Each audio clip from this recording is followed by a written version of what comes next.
All right, let's talk about it. The big English exam is right around the corner. You can feel it, can't you? That little buzz in the air, a mix of excitement and, yeah, let's be real, a good bit of nerves. But what if we could take all that energy, all that stress, and actually use it? In this explainer, we're going to do just that. We're going to turn that feeling of dread into a story about your confidence and your success. So that's the big question, isn't it? How do we handle that nervous energy you're feeling right now? First off, it's totally normal.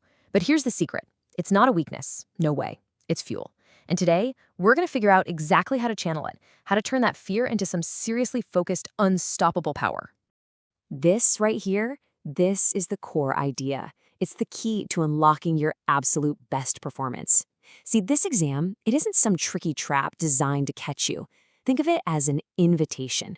It's a chance for you to show off everything you've learned, to let your own unique voice come through, and just prove what you know. So let's flip the script on this whole experience. Let's stop thinking of this exam as some monster you have to go and fight. Instead, picture it as your own personal quest, kind of like a hero's journey. And you're the hero of this story. And that exam paper, that's just the challenge that's going to let you show everyone how strong you really are. Now, every hero needs some armor, some tools for their quest, right? Well, here's the good news. You already have them. Seriously. They've been hiding in plain sight this whole time, right inside the stories you've been reading all year. These chapters aren't just for getting marks. They're packed with wisdom. They're your arsenal for this final challenge.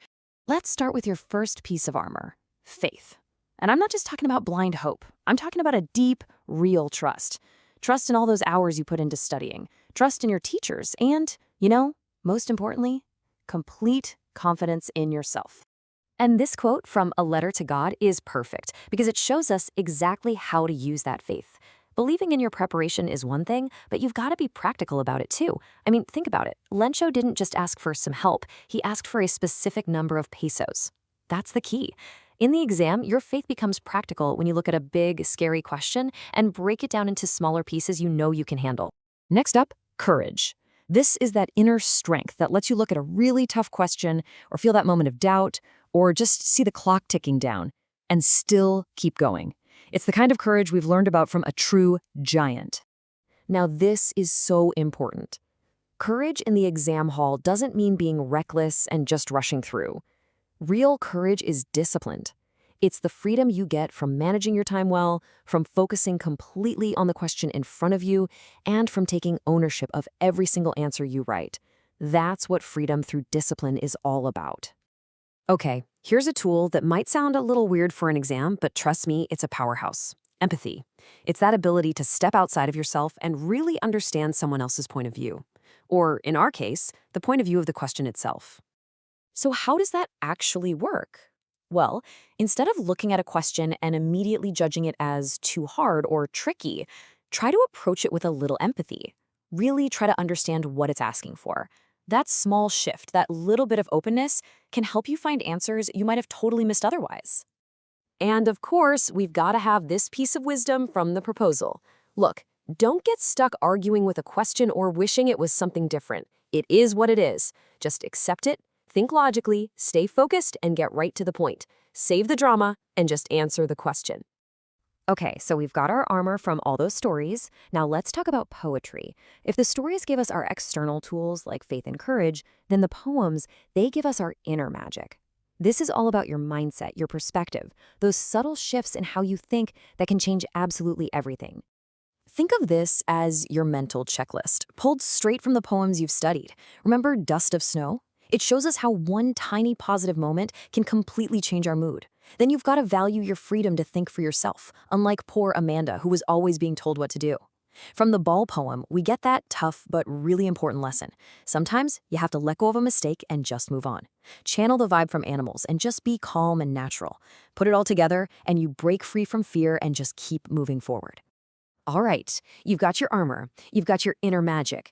Now you need the battle plan. A simple, super clear, and effective strategy so you can walk into that exam hall and execute your quest like a pro. Look, this isn't complicated, but it is so important. First, read every question twice. Make sure you know exactly what they're asking. Second, Don't leave anything blank. A partial answer is always better than no answer. Third, keep it neat and get to the point. Time is your most precious resource, so watch that clock. And last, underline your key points. You're basically giving the examiner a roadmap to your most brilliant ideas. This plan is your key. And so we come to it, the end of the preparation and the beginning of your performance. Because the real victory here, it's not just about the final grade. The real triumph is in the act itself. It's about walking into that room, picking up that pen, and performing with the kind of confidence you have absolutely earned. I want you to let that sink in for a second. All the classes, all the late nights, all the rereading, it's all been leading to this moment. You've done the work. You are ready. You have the knowledge. You have the skills. You've got all that wisdom from every story and poem we've talked about.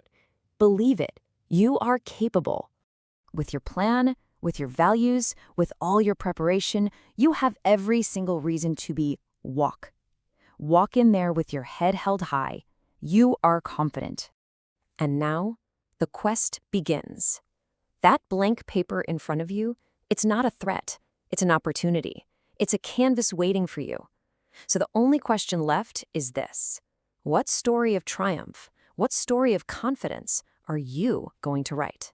Now go be the hero of your own story.